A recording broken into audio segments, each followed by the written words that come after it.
Magandang araw mga kababayan. Pag-uusapan po natin kung gaano kadesperado po ang miyembro nitong mga prosecutors, lalo na itong si Boy Ilong at ilan pa sa mga apostoles ni Bongbong Marcos at ni Martin Romualdez.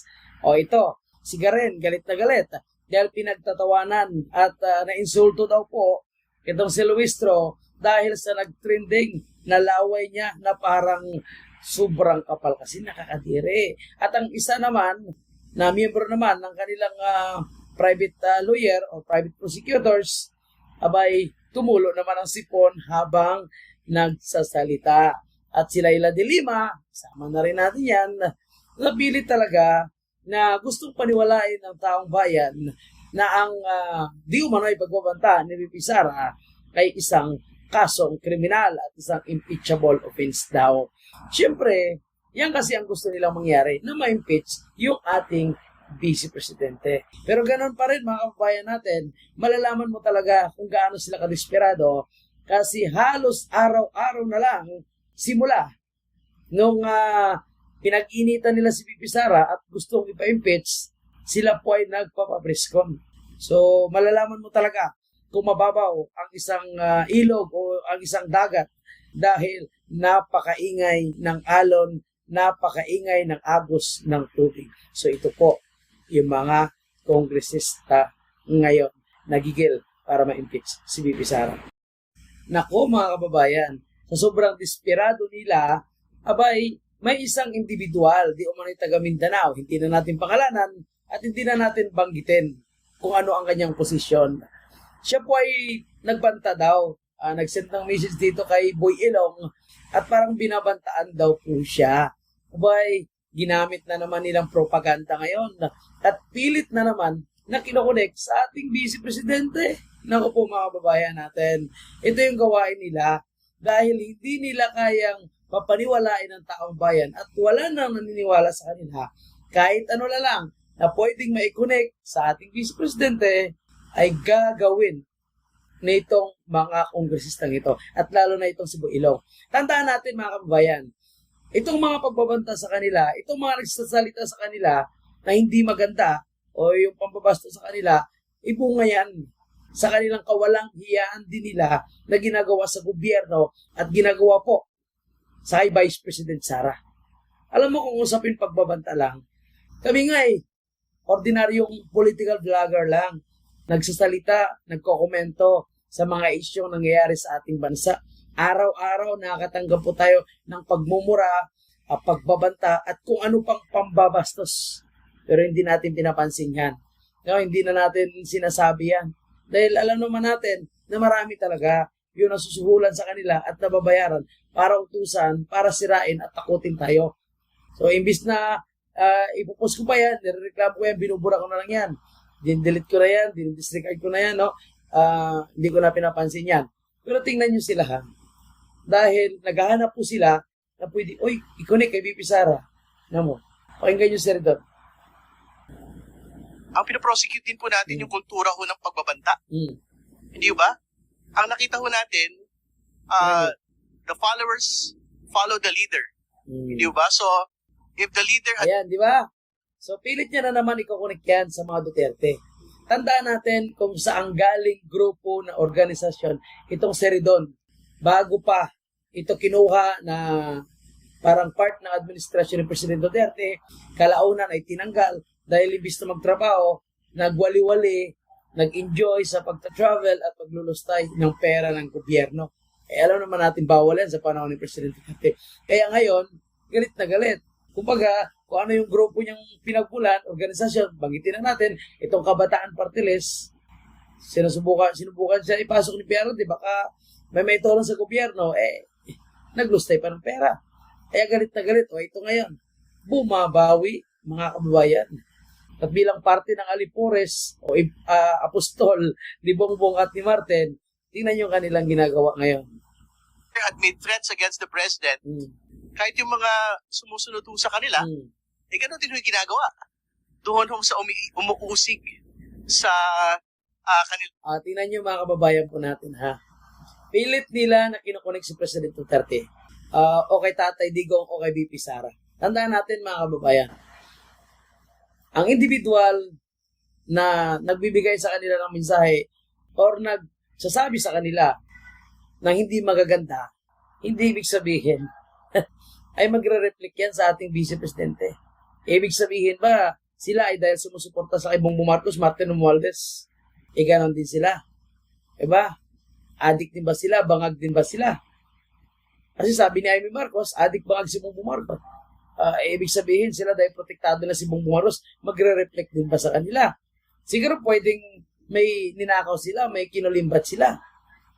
Pero yung bangag o pagiging adik siguro, hindi naman ako naniniwala siguro na adik o bangag itong si Ridon, kung pag-uusapan po natin, ay yung nagre-reflect sa isang tao kung sino yung kanyang sinusuportahan. Tandaan natin, hindi ibig sabihin, supporter yon or follower yan ng mga Duterte, konektado yon sa ating Vice Presidente. Yung tao may individual na pag-iisip, Boy Ilong. No? So kung siguro may sinabi siya sa iyo na hindi maganda, personal niya na nararamdaman yon dahil sa galit, frustration, dahil sa matinding korupsyon na nangyayari sa ating bansa, kayo po, inuuna nyo pa na ipa-impeach yung ating Vice Presidente. Inuuna nyo pa, nagawa ng propaganda ang Vice Presidente at ang mga Duterte, which is alam ng taong bayan kung sino lang yung matino na namuno sa ating bansa sa loob ng mahabang panahon. At kung sino lang ang magpapakulong sa susunod na termino, sa sunod na administrasyon, alam ng taong bayan kung sino lang yung pwedeng magpakulong, which is Duterte na naman. Pinklawan yan or kalyado man ninyo, hindi magpapakulong yan sa mga sangkot sa korupsyon. Kasi malamang lahat kayo nakikinabang. Di ba?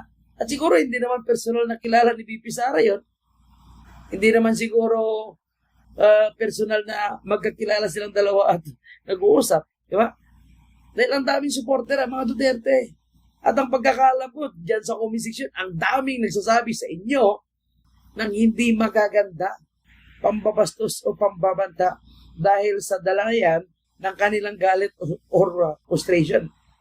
Tandaan natin, wala pa man ang Duterte, ganyan na yung tao kapag hindi sila masaya sa nangyayari sa ating gobyerno o yung namumuno. Kasama yan sa buhay ng isang politiko kagaya nyo. Ang tao ngayon galit na galit sa inyo. Tapos, dahil alam nyo na hirap talaga kayong ma-impeach si Sara, hindi nyo talaga kaya, kahit pa nagtatambling na kayo, kahit pa nagpapakulong na kayo, kahit pa nananakot na kayo, kaya tinatry nyo ngayon na babanatan siya sa kanyang personalidad, babanatan siya sa kanyang personal na buhay. And kahit pa mga supporter, spirit nyo i-connect at parang sabihin nyo, kasi yan ang kultura eh. Kultura ng pagbabanta, kultura ng pagnakot, na koriton. Yung mga ganyang klaseng propaganda, kumita na yan. At alam ng taong bayan kung anong klase kang tao at kung ano yung rason kung bakit ganun na lang kayo gigil sa ating Vice President. Kung si Ridon nga ay pilit kinokonek ang isang individual kay Vice President Sara na hindi naman kakilala ni VP Sara na isang individual na di umano'y nagbanta sa kanya, ito na naman si Dilima. Binigyan po ng kakaibang kahulugan. Ang sinabi po ni Atty. Sulaico Lopez. Ano ba sinabi ni Atty. Sulaico Lopez? Kung pumunta sa Senado, prepare for typhoon and tie, which is kailangan naman talaga dahil alam ng office of the Vice President na magkakaroon na naman ng mga matitinding pagbaha dahil ang para sana sa pagbibigay ng proteksyon sa mga babahain o yung budget para sa flood control ay binolsa. Yan ang ibig sabihin ng ni Atty. Sulaico Lopez. Siyempre, dahil tatamaan po itong mga kongresista na magnanakaw, binigyan nila ng ibang kahulugan. Chief of Staff was, bakit ganyan na naman? Diba yung she was really in defense of the Chief of Staff. Tinatong na siya, kaya nakakapag-hold siya ng live stream. Kahit bawal sa regulasyon ng House, ng yung mga sa House security, na meron dapat bisita, meron dapat nakakapagbawal yung nag-stay ka doon sa place of detention, magdama. Diba, that is a violation. Now ngayon, nasabi na yung kanyang chief of staff, and then what is the all about na naman yung ganyan, banana nila prepare for you guys of typhoon Inday. So double cleaning po yun, we just hope that it's just different. Okay, di ba? So, binigyan niya ng kakaibang kahulugan itong sila Ila de Lima. Kumbaga, nagpapakita na talagang masyado silang defensive. Desperado na nga sila. Sa araw-araw mo pa naman na press conference. Dahil ang mga ito, mayroong pasok o wala, mayroong araw ng impeachment trial o wala, araw-araw po sila nagpapapress con para lang banatan yung ating Vice Presidente. At yung magandang resulta, sa araw-araw nila na binabanatan yung ating Vice Presidente, lalong tumaas ang kanyang survey. At ang tao na dating gusto nilang ipahukay, yung tao na yung pamilya ay tinawag nilang magnanakaw, sinungaling, at ayaw nila nga pumayag na mailibing sa libingan ng mga bayani at ayaw nilang maging presidente. O ngayon, ito po yung kanilang pinoprotektahan. Ang matindi pa, ang pilit nilang pinoprotektahan ay naging negatibo. Kung paano po ang Pilipinas nalubog sa baha, ganun yung nangyayari ngayon. Sa trust and approval ratings ni Bongbong Marcos, lalong lumubog. Wala na talagang tsansa na makaahon itong si Bongbong Marcos. Kaya sinusubukan nila na matanggal ang ating Vice Presidente. Sa parang ito, baka nga naman nangangarap sila na hindi sila mapanagot sa kanilang involvement. Lalo na itong sila Ila de Lima. Alam ko, hindi pa tapos yung kaso nila Ila de Lima at may posibilidad na siya po ay maibalik sa kulungan. Naku mga kababayan, bawal palang ibuli ang mga miyembro ng prosecutors, ang mga miyembro ng buaya, malitagang sa Kongreso. Dahil nagalit po yung dating sekretary ng DOH na siyang dahilan kung bakit maraming pamilya yung nawalan ng anak dahil sa pag-inject nitong Dingbaksya na pinangunahan nitong si dating sekretary ka rin na Congresswoman Garin. Ngayon, galit na galit siya dahil pinagtatawanan daw ng sambayanang Pilipino yung tumulong sipon at yung bumubulang bunganga laway nitong si Luistro. Kasi ang sipon daw ay isang sakit at hindi daw dapat tawanan habang isang tao ay nagtatrabaho.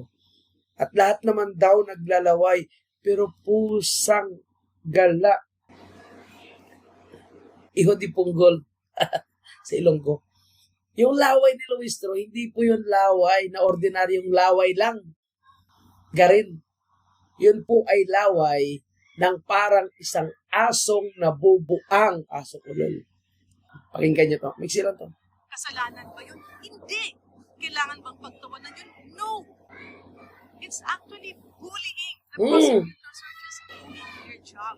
Ngayon, dapat tuldukan yan at ibalik natin sino ba ang totoong nagsisinungaling. Yun mga kababayan natin. Dito dapat kasi tawanan yung laway na yan. Kadiri. At yun ay isang karma para sa akin. Karma yun. Dahil sa kanilang sobrang pagsisinungaling, hindi na nila nararamdaman na tumutulo ang kanilang sipon at ang kanyang bula ng laway ay sobra-sobra na. Kaya talagang nakakarma yun. Hindi yung pambubuli. Yan po ay talagang nararamdaman ng taong bayan na nakakadiri. Kaya nag-post, nag-komento yung iba. Kasi nakakasuka naman talaga. Kung gusto mo ka rin, ayaw mo gusto pagtawanan next time, dapat sumama ka. At kapag bumula yung bibig ni Luistro, dilaan mo. At next time na tumulo ang sipon, niligutan, higupin mo, garin. Kasi galit na galit ka. At tinawanan, kinakarma nga sila sa sobrang manhid nila sa galit ng taong bayan. Sa sobrang manhid nila na ayaw ng taong bayan na ma-impeach ang Vice Presidente, pati pagtulo ng sipon nila, pati pagbula ng bunganga ni Luistro, hindi na niya nararamdaman. Sabi nga ni Tatay Digong, kapag ang sipon ay tumutulo na hindi nararamdaman, adik yan. Ano yung palagay nyo?